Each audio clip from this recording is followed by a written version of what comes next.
Hi, I'm Ken Edwards. And I'm Dane Rakestraw. We're with Keystone Steel and Wire, manufacturer of Red Brand agricultural fence product. We're here today to talk about barbed wire installation. The steps we're going to show you today will help you install your barbed wire not only safely, but also securely. With your fence line established, you can begin to mark posts for barbed wire installation. Here we've decided to install 5 strands. So we're spacing them equally from top to bottom. And before you start unrolling your wire, you need to tie it off to your corner posts. Just a couple wraps is fine, anything to hold it here at this point.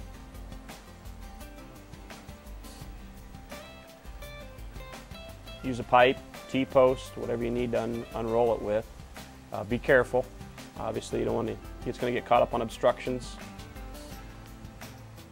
And barbed wire is pretty sharp, so you want to make sure that you do this safely.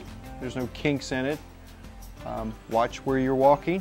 You obviously don't want to trip here.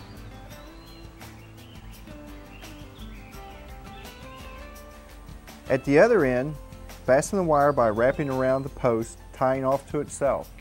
And a good method to do that is to wrap it 4 times to make sure it's nice and secure. You've already marked the post, so you know where to wrap it. Remove the slack from the unrolled wire.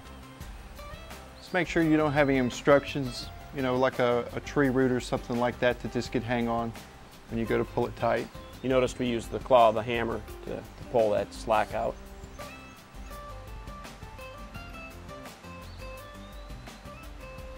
And this is a 1-ton come along and a simple pulling device that you can get at a lot of hardware stores. It's relatively safe. And here, you know, we're not using a tractor or a truck or a 4-wheel drive or something like that. Here we demonstrate how to attach a wire grab device.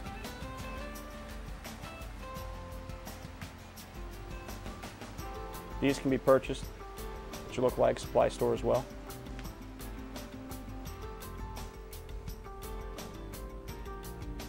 Attach the come along to the wire grab device.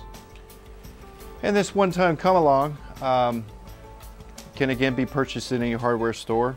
And if you just use one arm to tighten the wire, you're not going to overstretch it instead of getting 2 hands on it like a boat oar. That's one of the biggest issues we see is wire being overstretched.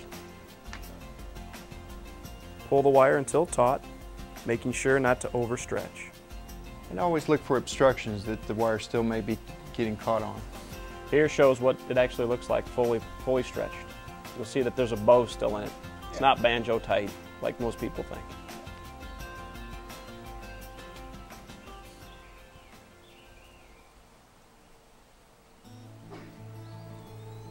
And here the tension is still on the come along, but you just have that short piece of wire that you need to make snug. Pull some slack out of. You'll notice Ken uses a fence pliers behind his knee to help pull that slack out, kind of a neat little trick. Now he comes back and really cinches it up and is going to drive that staple all the way in. And there's enough wire there still to wrap around back to itself like I did on the other end.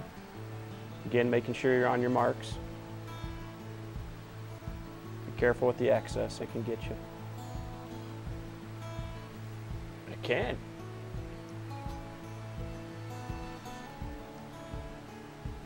Ken's hitting his marks here.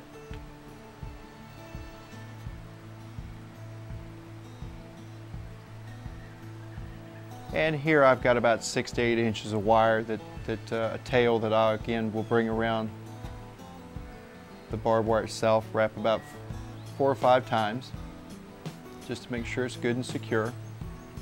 Can't stress enough safety. Remove the come along and repeat this process for the next strand.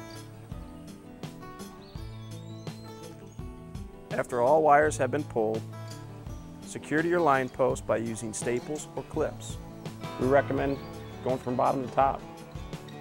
Just in case there are some obstructions down there, you can step over the barbed wire as opposed to crawling under it.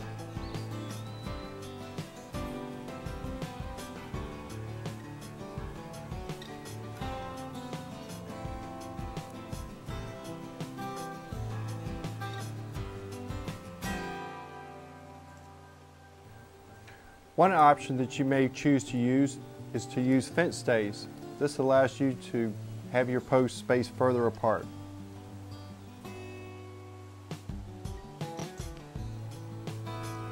Here we're going to demonstrate the benefits of a fence stay. As you can see, we can pull the wires apart.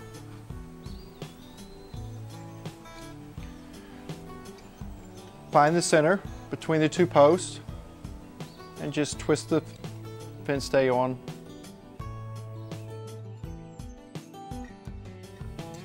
After installing the fence stay, the wires are more resistant to pulling apart.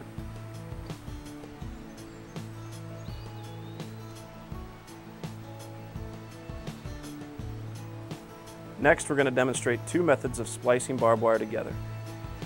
The first method uses a crimp tool and crimp sleeves.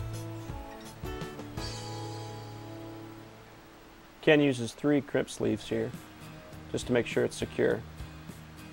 Follow the manufacturer's description on the packaging to determine which style of crimp sleeve to use for your product. These can be purchased at local ag supply stores or on our website.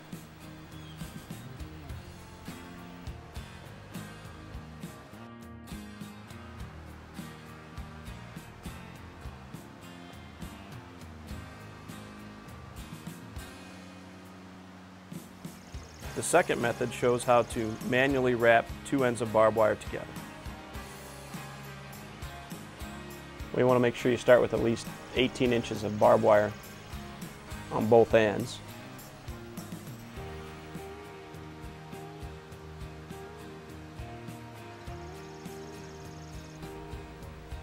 Here's what the finished product looks like.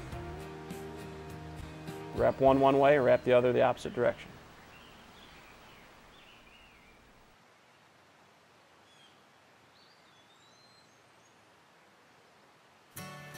We hope that the techniques that we showed you today are beneficial in your fence construction project. The tools we used today can be found at your local ag supply store or on our website. Also, for a list of local Red Brand dealers, log on to redbrand.com.